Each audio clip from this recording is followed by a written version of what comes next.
All right, so thank you for tuning in to InStyleAtlanta.com. I'm CJ, and today's guest is Princess Banton-Lofters. Actually, it is producer. Producer Princess, okay? You know, we ain't got no names around here. No. This be the names people give you. Exactly. Princess. How you doing today? I'm amazing. I am amazing. Thank you guys for having me. Thank you for joining me. I really appreciate you being here. You've been up to some big things lately. Listen, big things popping, they say. Actually, we got to take this back some years. You've been okay. up to some big things since around 2007, 2008. Right. Okay, homework, yes. Oh, yeah, homework is here. Homework is here. So, once I got word that I was interviewing Miss Princess Banton-Lofters, I had to do a little research, and then to come find out the creator and founder of one of my favorite shows. Okay. I've been watching since day one. You a okay, day one Wig. We go.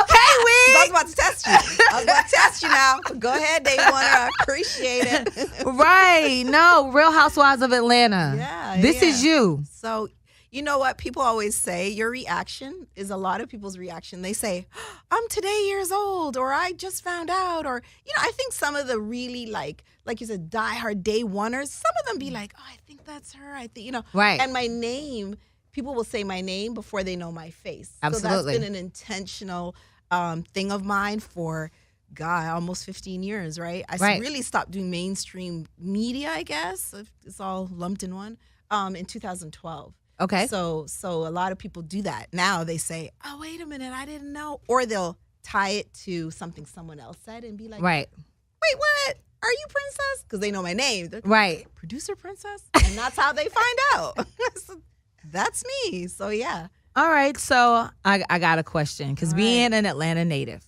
I know you have Jamaican roots. Mm-hmm. Are you an Atlanta native? I was born in Jamaica. Okay. I was raised in Canada. Okay. Right? I've been here now 15 years. So what qualifies? Because every state is different. Every place is different you go to. New York is like you got to be here 20 years to be like from New York. Have you been residing inside? When you first moved here, did you reside inside of 285? Well, hold. That's a whole nother topic. So back to we're going to rewind this and tie that question back to the show. Okay. To the Housewives. So what happened was when I first moved to Atlanta, right? So I lived actually just outside of Atlanta. I lived in Marietta at the time when I right. Okay. So that's just to show you I didn't really understand all these little pockets of, Right. You got to really say, okay, if you live in Atlanta, like you said, this whole 285 thing, I didn't know all that. Okay. So when I was putting this show together and the show came to fruition and we started filming and we were excited, and me being the, stupid Canadian, I'd be like, well, it's all Atlanta. People were like, no. And they used to come for me like, oh, these girls are from Duluth. These girls, which is true. A lot of them were not. Yes. Yes. Inside. I didn't know no different. I'm not going to lie. I'm not going to lie. I almost wanted them. Because I remember I was like, okay, Real Housewives of Atlanta. Oh, okay. But this not is Atlanta. good. Okay, I'm watching. Well, who is that? But not Atlanta. Who is that? I ain't ever seen none of these but folks. But that was good, though. I think that was the secret sauce to all of this. Okay. Was that the women weren't your main, you didn't know them namesake-wise. You couldn't identify them as somebody you've seen before. And remember, 15 years ago, you really didn't have the person that you could walk down the street and say, I know you from this or I know you from that. Reality television created that. Yes. Right? However, I think people were more so, from what I've seen, just bothered by the fact that they didn't reside in the perimeter. Right. I would say Atlanta, but look, half the women weren't married either. So, Housewives. Oh, wait.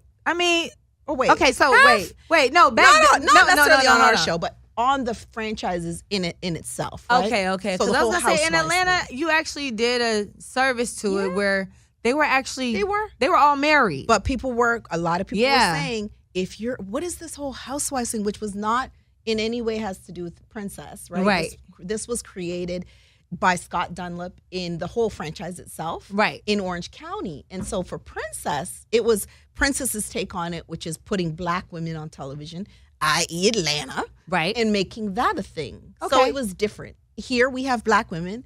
There it was Caucasian women, right? Right. So that was my thing. I think a lot of people were uptight, honey, uptight. And then when they kind of heard, oh, it's a Canadian, Jamaican girl, then they were really like, oh, she ain't even from here.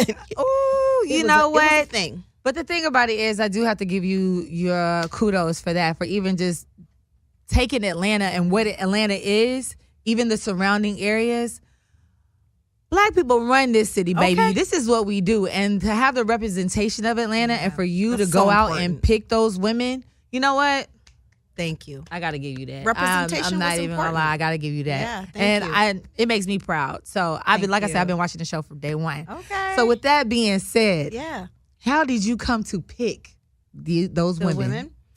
Okay, so for me, you know, again, I think that the fact that I didn't come from television, my background isn't in television. I didn't go to school. I didn't go to Clark. I didn't go to these, you know, SCADs to become a television producer. It wasn't my, you know, dream all my life. What really happened was I think that this industry picked me before I picked it, right? Okay. I feel like I was always meant to be in this position to do other things and to be able to create opportunities, right?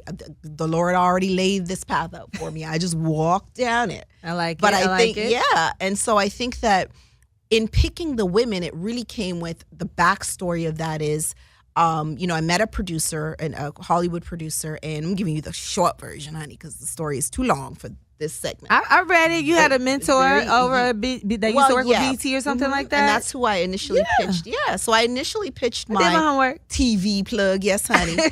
My TV pitch in an elevator. I like very much elevator pitch. I met him, heard that he was the former senior vice president of programming at BET, Curtis Gadsden. And I kind of was like, I have an idea. Just, you know, I'm hoping this man, like 6'6", looking at me with his glasses, like, who's this little girl talking to me? And he gave me a chance to sit with him. And literally, I had an idea for video models at the time. Okay. Again, understand that. Not coming from television. I just had this idea, wrote it all down, which now we know is a treatment. In our world, we call it a treatment.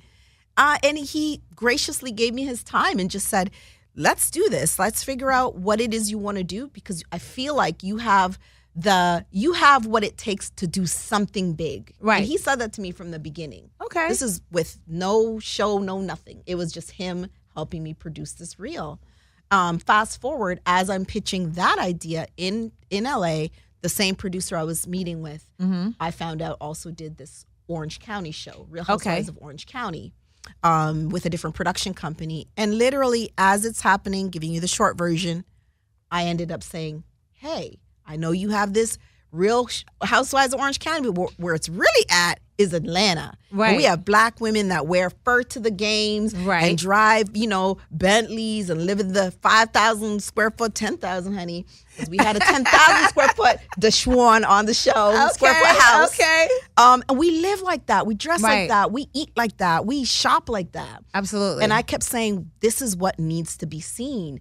And I had the audacity to say, give me some time to put this together. Matter of fact, I said, give me 3 weeks to put this together and come back. And again, it's not the first time that somebody has said, let's put some, you know, predominantly black women in a space like this. Of course. It was just the first time it was executed in a way that they can touch and feel and hold and say, oh shit, we got something. Right. This little Canadian girl really did do something. No, absolutely. And that's how it happened. It really, you know, my mentor, like you said, just kind of put me in the right place at the right time, and I met that producer. And I love that. I love that. 15 years later, the rest is history. So Nene, one of my favorites. Okay. Love Nene because she come with it. She's the anchor. Yeah, I always call her an anchor. She's like, she's your villain and she's your hero all at the same time. You know what I'm saying? To be able, and it's not easy to play that role. Right. You know what I'm saying? Yeah. But when she right, and when she wrong, she's still gonna be right. But she I was about to say, hold on now, where are we going with this? But she's I still can fill in that blank. But you know, she has such a strong presence on the show, and I, especially in helping Real Housewives of Atlanta, being that statement show on Bravo. Period. How did you come to choose Nene? Okay.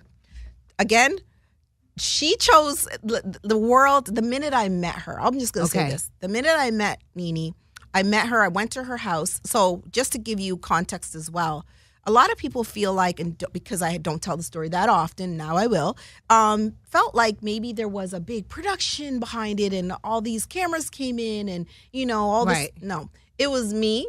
At the time, there was no show.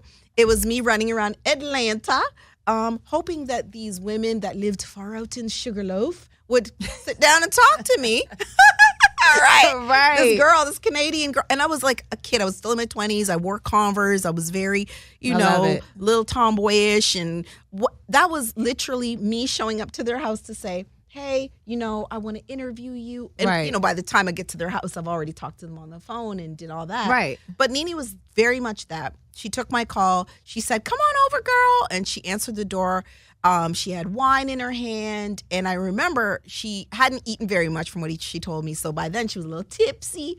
Okay. But what I loved about her was immediately I could see in her, if I could find 4 more women like this, just even a little bit like this, right, I got something.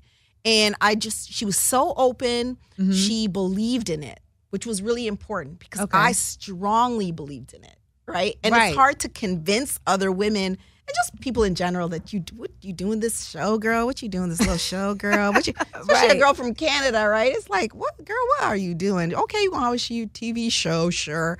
She believed in it. Okay. From the very beginning, she was her authentic self.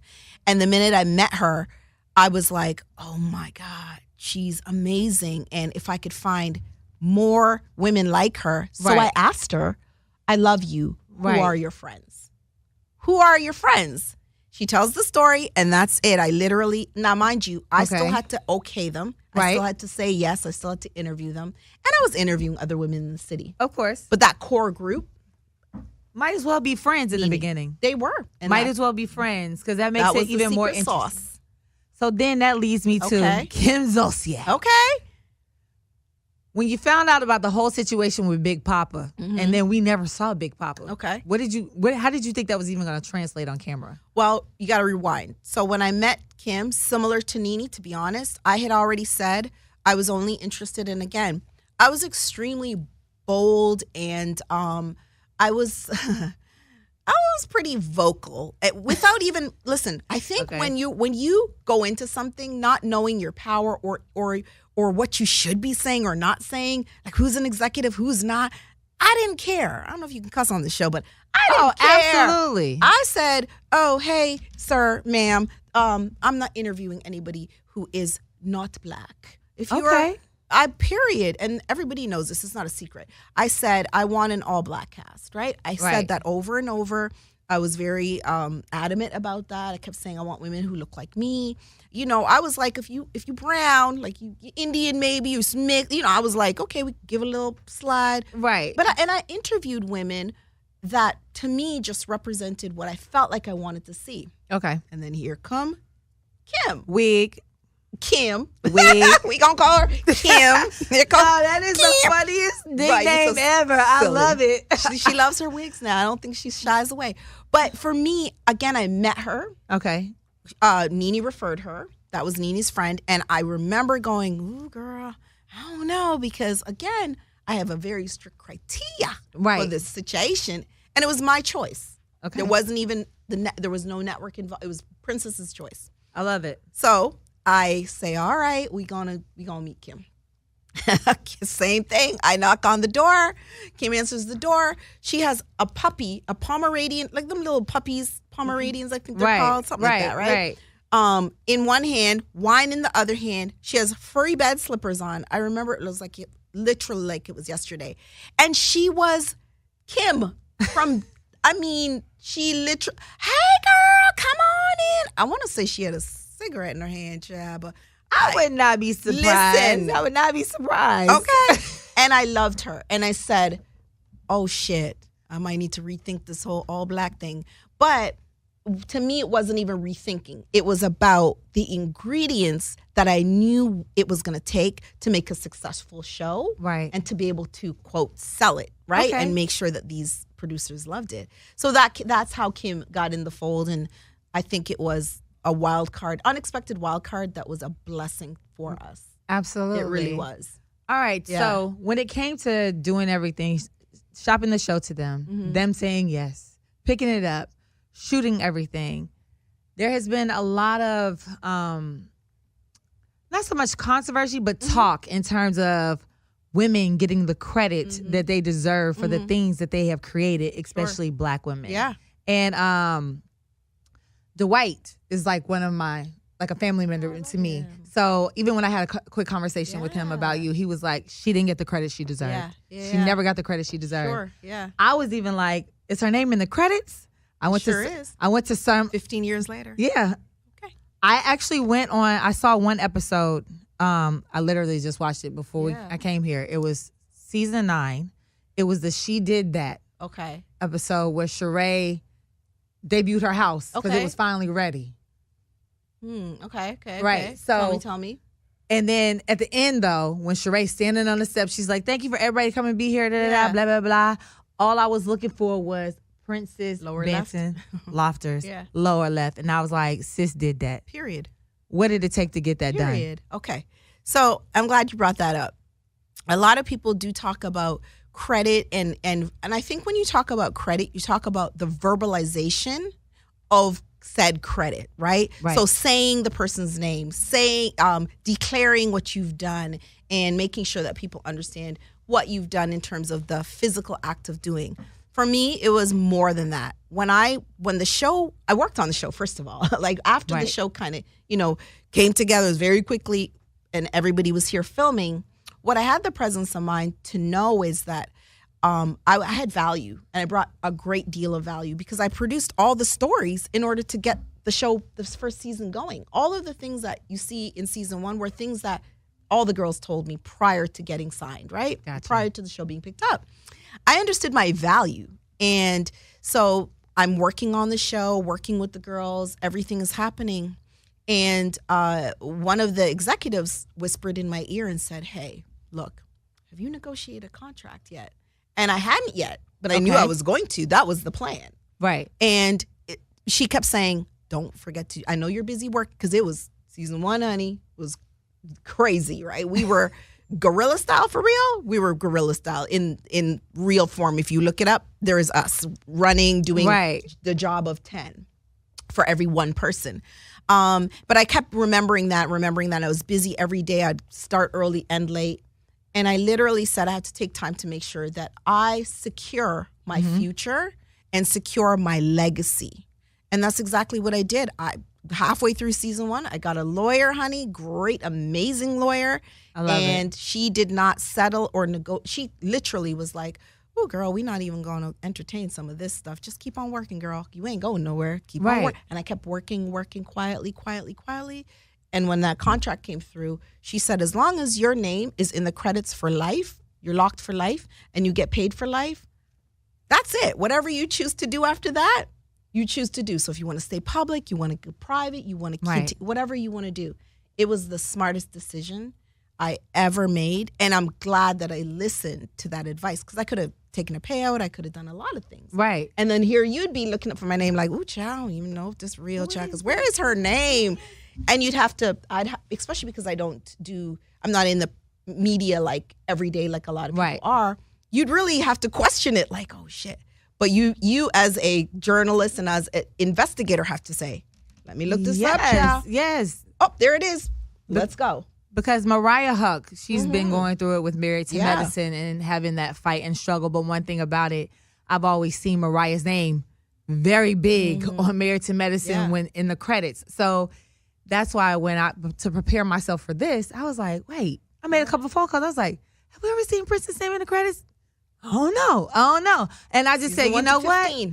Let me just go pulled up a random episode. And then there it was right there. And I was like, okay, that answers my question right there. Simple. And I think you coming at this point in time on a new show and having the experience of producing a really big show, people that are wanting to do the same thing need to know, like, have your I's dotted and your T's crossed. Absolutely. That's my biggest takeaway.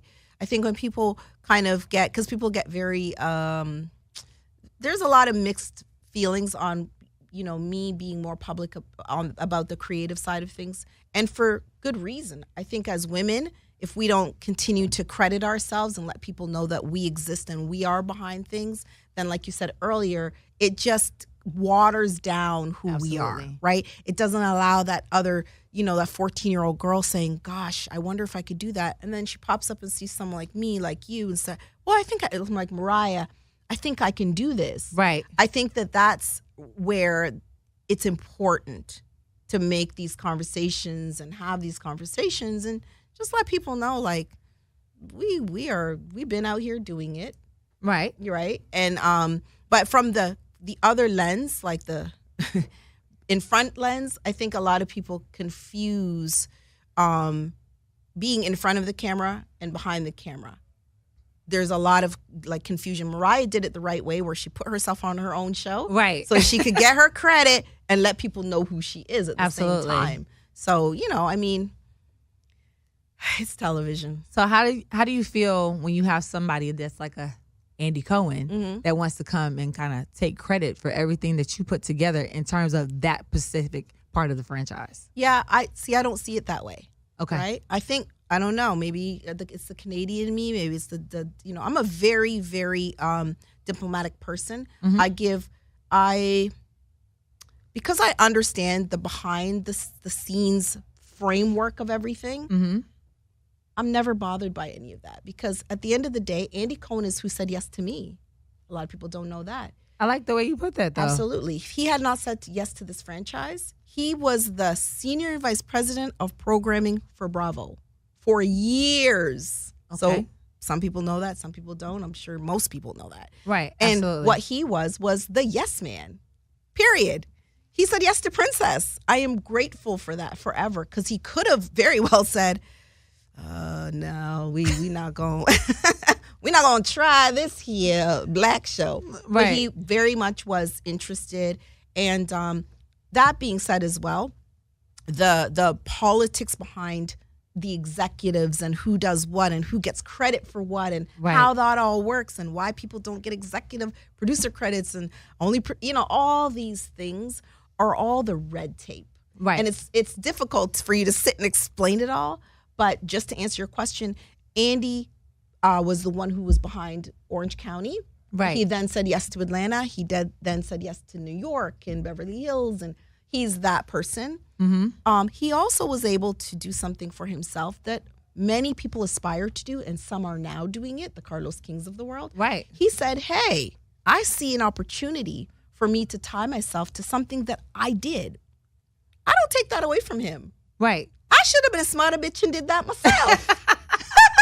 If I wanted that limelight, I never wanted it. But he loved it. He basked in it. And I think that he created a lane that he could do that. But the thing about it is now, though, it's like you're now in a position where you creating Real Housewives of Atlanta. Yeah. For it to be what it is, and 15 years later. Yeah. Right? Yeah. Now, Bold and Bougie is what you're on now, where you put yourself in front of the camera. Now it means it's time for you to have a one-on-one sit down with Andy Cohen on Watch What Happens Live. Right. Listen, let's claim this. Let's make it happen. Let's claim it. Like, seriously. Period. I agree. I think that, I met Andy years ago, and Andy had a very specific role, even with the reunions and so on and so forth. For me, I never had the desire to do mainstream media, much less that big platform of media, right? Right. I think, though, when thinking about it and understanding that you do need to put the faces with the names now. You have to. That is the reason why I'm even on this show that we're talking about, right? Right. So many people for so many years. And let me just say this. WEtv would never, ever put me on their network saying, hey, I'm the Real Housewives. If that shit wasn't a thing and true. Absolutely. They not trying to go, they not here for any of that smoke. So them, the executives over at Kingdom Reign, the other people that were involved, understood the importance of giving this Black creative female her flowers. They understood that, and they were very much like, what we gonna do? How we gonna do this, princess? And they wanted that for me, and I think that I appreciated the platform in which to tell my own story and write my own story, so that other people could stop writing it for me. Absolutely, because that's what happens, right? So no, I think that one day I will sit down with Andy. It's just never been a thing. It's never been a no. No, got you. Ever. It's just been listen, when I want something, I just say, hey, connect me with Andy. Let's make this happen. That's how I am. So I've never, none of that bothers me. None of that bothers me. All right. So before we go on to the future and present endeavors that we're talking on that you have going on, I got one more question for you when it comes to Real Housewives of Atlanta. Let's do it. When Nene left, how did that make you feel? Anything that will not benefit the franchise always makes me feel like that's my baby. I know. Right? I always want my babies to do well and to flourish. And let's just be real. The longer and the better the show does and longer the show survives is, again, a reflection of Princess because it's part of my legacy. Absolutely. And like I said, I have no shame in saying I get credited, I get paid, period, every year. So for me, it's a smart business to know that if you have a great part of the show, listen, the fans love it or hate it, whatever the case may be. Right. I always feel like people should always get an opportunity to fulfill what it is they're trying to do. Now, I also will say there is an expiration date on certain things, and sometimes that happens whether you agree with it or not. Got you. Right? So that could very well have been the case, but I think that, I don't ever want to see anybody go because I'm cool with everybody. I think she just needed to pull a She by Sheree, She had it on, she was baking it, and then later on it came to fruition. There it is. She took a break, and then she came back. Listen, so, things have happened. Yeah, they have. Things have happened, right? They have. We've seen people pop up. Like you, popping up on Bold and Bougie. And pop up. Popping up on Bold and Bougie. Okay. You seen that? You see how you just did that? Because now I've not even seen that little trailer. Someone had to send it to me. Oh my gosh. My publicist or someone sent it to me, Chad. I said, wait, what is this? Because now you have gone from producing people to now being produced. What's going on with that? Tell us how you like that. How I like that. Well, no. You know what? Again, it was really, I got a phone call from Kingdom Reign, from Carlos King, who owns Kingdom Reign. That is my baby. Period. He started with me. He's only a few years younger than me, but Chaz, my child. They're all my children, even the older love ones. It. And listen, it was such an unexpected conversation, and it went left very quickly. We were talking about one thing, and then it was and then all of a sudden he was like, "My producers want to call you and talk to you." And I was like, "Oh, okay, about what?" And then it just kind of, the conversation naturally started to go towards, look, before you say no, this is what we think. And we just think that this and that, and it's good. It's an ensemble group of women. And, again, it was more about shining a light on female creatives and giving me an opportunity, let's just say, and also the world to see a me, right? And know. And that's how the conversation started. And I was like, oh, Lord, wait a minute now. And, I didn't, I'm not a very reactive person, so I kind of was like, all right, cool. And, listen, I hate when people say, yeah, they approached me on the show, and I was like, I don't know, child. Because 90% of the time, that is not the case. Tell us what they be doing, sis. What they be doing, sis. First of all, DMs, messages, text messages through other people. I get messages. People message my husband talking about, so I got a friend. Her name is Jennifer. She beautiful and she should be on Housewives. Can you tell your wife? Or people will just straight. I've been bribed. I've been every single thing. What's the best bribe? Because for years and years, I would still do interviews and bring people on the show. What's the best bribe? People, cars, money. Girl, hey, look, I know they pay sometimes, but girl, I'm gonna pay you, okay? I'm not kidding. Yo, I might get in trouble for shit, but I'm telling you, this is the type of stuff that people do, whether it's to me or other producers, because they understand the platform. Right, absolutely. It's a big platform.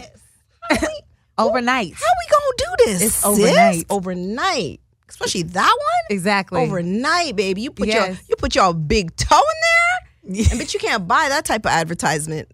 So don't get Girl, you know you want to do this, girl. Find out I just found the plug. Girl, who want to be on Housewives? Shit. Who want to be on Housewives? Stupid. That's what they do, though. They want to be on this show. So, but people do this whole, I don't know. And listen, again, because I'm me, people really do know me. Right. I really, truly was like, I don't know, bro. Right. Let me. I wasn't like, oh God. No. I was like, I understand what comes with it. She over there laughing at me. Listen, I'm crazy now. Which is probably why they put me on. Love it. I understand what comes with being on the other side of the camera. Right? Now, I'll say this. I'm not familiar with it because, and people don't understand this either, but this is true tea, I don't go on set. And I haven't been on set in years. Okay. On any of the shows that I help develop and interview, I do the fun stuff. I do this stuff. Right.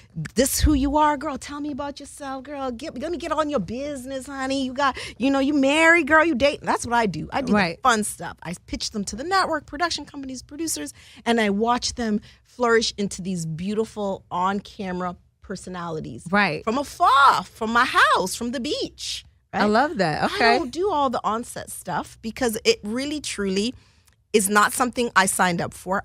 People have asked me to, hey, you should show run and you should be, no ma'am, no sir. She is not cut out for that. She is not cut. But you have definitely signed up now. Well, this is the thing. Not as a producer, as a cast member. No, I know. Exactly. So seeing what these producers go through to get us bitches in line. Like, girl, if you don't come on, what we doing? Pulling secrets out because they sat there in front of you and was like, girl, what's your husband doing? What you doing? How long y'all been married? Where's the last vacation? All that. And listen, I know what I signed up for in that respect. But it's definitely, I have now gained a new level of respect for people who've been on television. Yes. Period. Yes. It is all the other women who are on this show have been on television multiple times. Okay. I have never. I think for me, it was, you'll see, because my face like this half time. Like, yeah. No. It's either like that or like, I make a lot of faces, so they be making fun of me over there. Like, girl, your faces, because I be like, ooh, or I'm like, ooh, I gotta go. Yeah, you can't run from that. I gotta go. Okay, let's break it down because you help produce one of the biggest shows that we've seen on television, and everybody tunes in every single year. The fun stuff now, but right. Go ahead. But I'm just saying now you yourself cannot be shocked or surprised. I'm not. Because at what point during filming did you stop producing yourself? You know what? That's a good question. Because, I went into it, well, contrary to, it depends on who you ask. Because I wasn't producing myself. I was more like, oh, shit, how do I produce myself? What do I gotta do in this situation? You pre-plan things in your head. You know what? I was in my head. I think it's natural. Even if you've been on television for years, when you get behind the camera turns on for the first, couple minutes or so, you'd be like, wait, what? Mm-hmm. And then you're like, depending on how you are, and I am direct. Okay. I would say probably people say I'm the nice one on the show. I'm very diplomatic. I'm very loving, all that stuff. But I'm very direct. So depending on how the conversation's going, you see I forgot the camera's there. You do see that where it's like, now what now? It happens. But I think that's what happens on TV. When the camera is on you, you truly forget that the camera is on you. And you be like, oh, shit, did I just say that? It took me a little minute to say, princess, just be yourself. Because I was very much being myself. But I think even in being myself, I was altering. Of course. You kind of think, well, child, I don't want to do this. I don't want to embarrass my kids now. And my husband, little doctor husband of mine now. Right? Because he's a whole doctor now.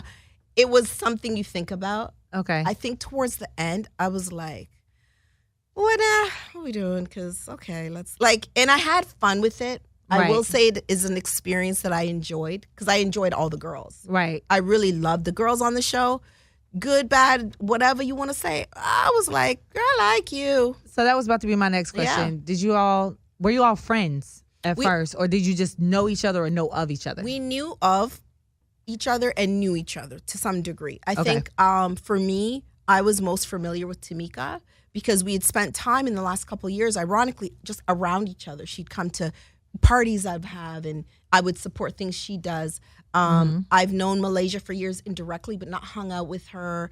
Gaucher I've known for years. We kind of run in the same circles. And Crystal Renee was the only one I didn't really know, had never met, and met her and was like, oh, girl, I feel like I'd known you forever. So for me, it was easy. I wasn't like moved by the not knowing someone. I actually liked that. Okay. Because then you don't get you don't get a thing in your mind where you're like, oh, girl, that's not how you really are. I don't know how you really are. Right. I don't know how you really are. So, all right. No judgment. With you being familiar with Tamika and knowing her for a few years, and then Malaysia, did you watch any of the other shows that they were on before? So with Tamika, no, not. I might have caught something here or there. I feel like it was probably too long for me to. I tune into something and I'll be forgetting. Like, did that happen? I'll be forgetting. With Malaysia, yes, I was more familiar with her because I watch Basketball Wives because I have different, acquaintances and, friends, and again, small circle. Right. Everybody knows everybody. So yeah, I've watched Basketball Wives probably more than anything else. So I was more familiar with Malaysia. Okay. Yeah. Okay. And nothing else really. None of the other shows. All right. Mm-hmm. So it's 5 of you. 5, yeah. 5 powerful women. Uh-huh. Big personalities going now. Yeah, so you know where I'm going with this. You know where I'm going with this. Where you going with this? How many times were y'all shaking the table, or were y'all having like a lot of kumbaya moments? Listen, I'm really from princesses. First of all, Princess was Princess. Y'all hear me? Princess was ow. You know that's it. Princess was Princess all the time, and I think that I can only be myself. Okay. Towards the end of production, the producer's like, bitch, you really just Prince. I'm really just me, for real. And so I just did. There's moments where you're like, I had my moments for sure, where I think with anybody, if you feel like, you being kind of, pushed in a direction you don't want it, the natural defense is to be like, wait, what? Especially if I'm not a punk now, so. Clearly, I didn't accomplish all this. I'm just waiting for the accent to come out. You know what I'm saying? Like, what pushes that button to get the accent to come out? Jamaican accent? Yes. Put me around some other Jamaicans. Because I do say some shit on the show like,